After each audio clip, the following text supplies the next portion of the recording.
사도신경. 나는 전능하신 아버지 하나님 천지 창조주를 믿습니다. 나는 그의 유일하신 아들 우리 주 예수 그리스도를 믿습니다. 그는 성령으로 잉태되어 동정녀 마리아에게서 나시고 본디오 빌라도에게 고난을 받아 십자가에 못 박혀 죽으시고 장사한 지 사흘 만에 죽은 자 가운데서 다시 살아나셨으며 하늘에 오르시어 전능하신 아버지 하나님 우편에 앉아 계시다가 거기로부터 살아있는 자와 죽은 자를 심판하러 오십니다. 나는 성령을 믿으며 거룩한 공교회와 성도의 교제와 죄를 용서받는 것과 몸의 부활과 영생을 믿습니다. 아멘.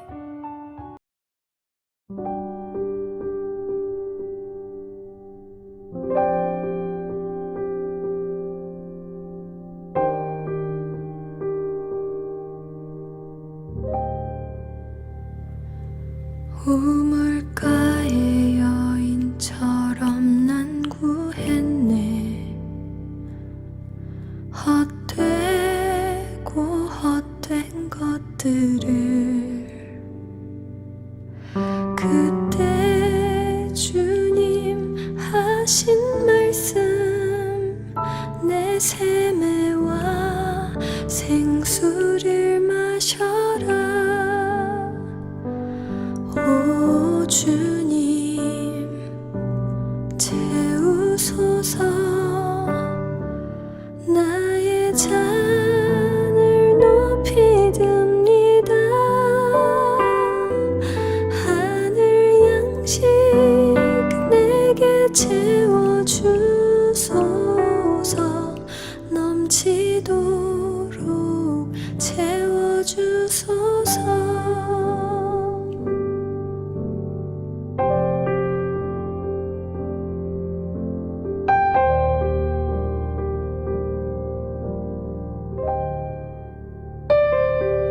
많고 많은 사람들이 찾았었네. 헛되고 헛된 것들을 주 안에 감추인 법에 세상 것과 난 비길 수 없네. 오 주님 채우소서. 나의 잔을 높이 듭니다. 하늘 양식 내게 채워주소서. 넘치도록 채워주소서.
그 왕은 자기 마음대로 행하며 스스로 높여 모든 신보다 크다 하며 비상한 말로 신들의 신을 대적하며 형통하기를 분노하심이 그칠 때까지 하리니 이는 그 작정된 일을 반드시 이루실 것이니라.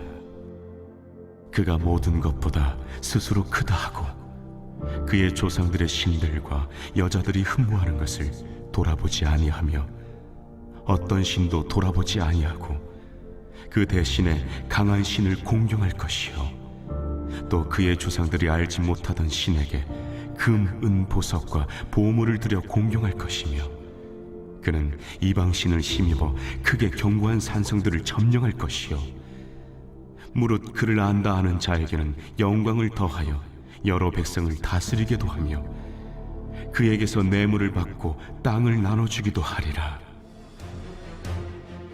마지막 때에 남방왕이 그와 힘을 겨룰 것이나 북방왕이 병고와 마병과 많은 배로 회오리 바람처럼 그에게로 마주와서 그 여러 나라에 침공하여 물이 넘침같이 지나갈 것이요 그가 또 영화로운 땅에 들어갈 것이요 많은 나라를 패망하게 할 것이나 오직 에돔과 모압과 암몬 자손의 지도자들은 그의 손에서 벗어나리라.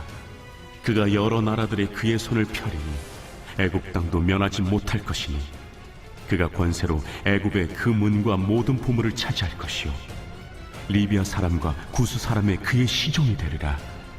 그러나 동북에서부터 소문이 이르러 그를 번민하게 함으로 그가 분노하여 나가서 많은 무리를 다 죽이며 멸망시키고자 할 것이요 그가 장막 궁전을 바다와 영화롭고 거룩한 산 사이에 세울 것이나 그의 종말이 이르리니 도와줄 자가 없으리라. 그때 내 민족을 호위하는 큰 군주 미가엘이 일어날 것이요 또 환난이 있으리니 이는 개국 이래로 그때까지 없던 환난일 것이며 그때 내 백성 중 책에 기록된 모든 자가 구원을 받을 것이라. 땅의 티끌 가운데서 자는 자 중에서 많은 사람이 깨어나 영생을 받는 자도 있겠고 수치를 당하여서 영원히 부끄러움을 당할 자도 있을 것이며 지혜 있는 자는 궁창의 빛과 같이 빛날 것이요 많은 사람을 옳은 대로 돌아오게 한 자는 별과 같이 영원토록 빛나리라. 다니엘아, 마지막 때까지 이 말을 간수하고 이 글을 봉함하라. 많은 사람이 빨리 왕래하며 지식이 더하리라.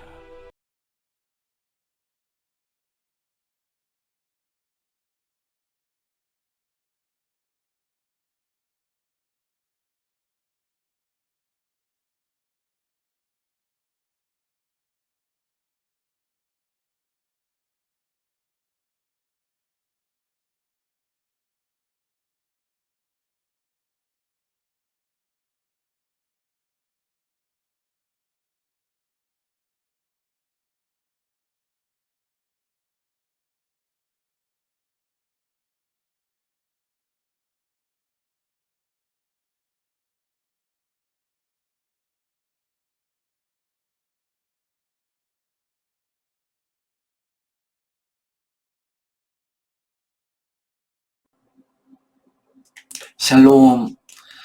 오늘 하루도 우리의 신앙과 믿음이 어두운 밤하늘을 밝히는 별처럼 빛날 수 있기를 원합니다.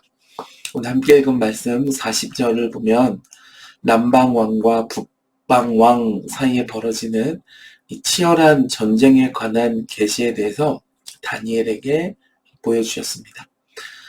이 두 왕 사이의 갈등은 실제로 BC 3세기에서 2세기 말까지 애굽, 즉 이집트와 또 시리아의 오랜 전쟁으로 역사 속에서 말씀 그대로 이루어졌습니다. 어제 서두에 잠깐 언급드렸던 애굽의 통치자 톨레미 왕조, 그리고 시리아의 통치자 셀류쿠스 왕조, 이 두 왕조 간에 벌어진 약 170여 년 동안의 긴 전쟁의 피해자는 주변국들이었습니다. 40절 마지막 부분을 보면 북방왕이 여러 나라에 침공하여 물이 넘침같이 지나갈 것이라 그랬습니다. 이렇듯 주변국들은 많은 어려움을 겪는 중에 하나님의 백성들도 큰 박해와 수치를 당하게 됩니다. 특별히 앞서 언급된 바 있는 시리아의 왕 안티오쿠스 에피파네스, 그 역사책에는 안티오쿠스 4세라고 나옵니다. 이 사람이 일으킨 무서운 핍박과 또 적그리스도적인 그러한 박해로 인해서 수많은 유대인들이 신앙을 지키다가 순교하는 일이 비일비재하게 일어났습니다. 그리고 이 큰 박해가 지나간 후, 있은 후에 예수님께서는 이 땅에 메시아로 초림하셨고 십자가 사역을 통해서 구원의 문을 열어주셨습니다. 다니엘이 이상을 통해 본 것은 바로 이것이었습니다. 그리고 이것이 상징하는 것은 무엇이냐? 이 계시는 말세를 사는 오늘날 마지막 때에 적그리스도적인 무서운 핍박과 고난이 다시 한번 성도들에게 나타날 것이다 라는 것을 예표적으로 보여주신 것입니다. 다니엘이 본 것과 같은 큰 박해가 또다시 있은 후에 예수님이 초림하셨던 것처럼 이 땅에 주님이 재림이 있을 것을 모형적으로 보여주는 계시가 바로 이 11장에 계신 것입니다. 여러분, 오늘날 우리가 사는 이 시대는 어떤가요? 유대인들을 핍박하던 무서운 박해와 시련이 믿는 자들에게 아직은 없다 할 수 있습니다. 신앙의 자유가 보장된 나라가 많으니까요.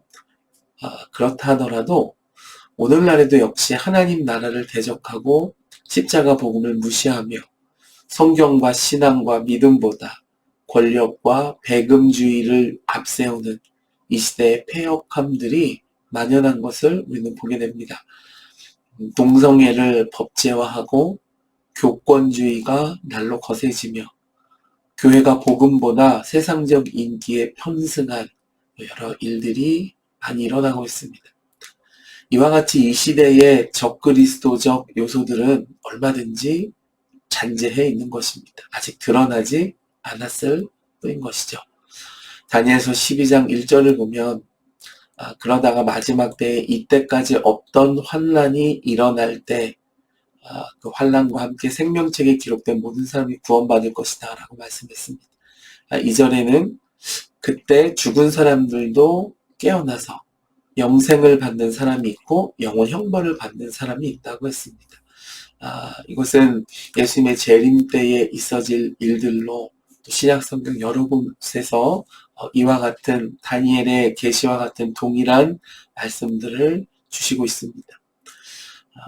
그러므로 여러분, 이런 큰 박해가 있었던 것은 아주 먼 옛날이고 또다시 이런 환난과 무서운 박해가 있을 때 예수님의 재림이 가까웠다라고 이제 우리에게 말씀하십니다. 그러면 여러분, 어느 시대인지가 중요하기보다는 우리가 사는 시대가 이때인가 아닌가 이것보다는 오늘 내 삶이 하나님의 은혜를 받아 믿음과 신앙으로 결실을 맺고 빛을 발하고 있는가 하는 것이 더 중요할 것입니다. 왜냐하면 우리에게 있을 주님의 재림 전에 있을 큰 박해, 그리고 그때 무덤 속에 잠자던 자들이 다시 일어나 하나님의 심판대 앞에 서서 영생을 얻을 자도 있고 영원 형벌을 얻을 자도 있다고 했으니까 지금이 그때가 아니어도 관계가 없는 것이죠. 3절 말씀을 보면 많은 사람을 옳은 대로 돌아오게 한 자는 별과 같이 영원토록 빛나리라 그랬습니다. 그리고 다니엘에게 이 글을 간수하고 이거를 보존하라 말씀하셨습니다. 왜냐하면 이 말씀을 듣고 지키는 자에게는 마지막에 지혜 있는 자가 될 것이기 때문입니다. 그것은 마지막을 준비하는 자, 이 끝에 있을 이 일을 미리 예비하는 자, 그 사람이 지혜롭다라는 뜻입니다. 사랑하는 여러분, 하나님의 이 계시는 오늘 우리 앞에 놓여 있습니다. 지금 당장 큰 박해가 일어나지 않는다 해도 내 생이 마치는 날, 이 땅에 살았던 내 믿음의 열매는 남아서 마지막 끝날에 재림하실 예수님 앞에 우리는 서게 될 것입니다. 그러므로 지혜 있는 자는 끝을 말씀해 주신 바로 이 다니엘의 계시를 잘 받들어서 이해하고 깨닫고 끝을 준비하며 살다가 죽는 사람이 여러분 지혜자일 것입니다.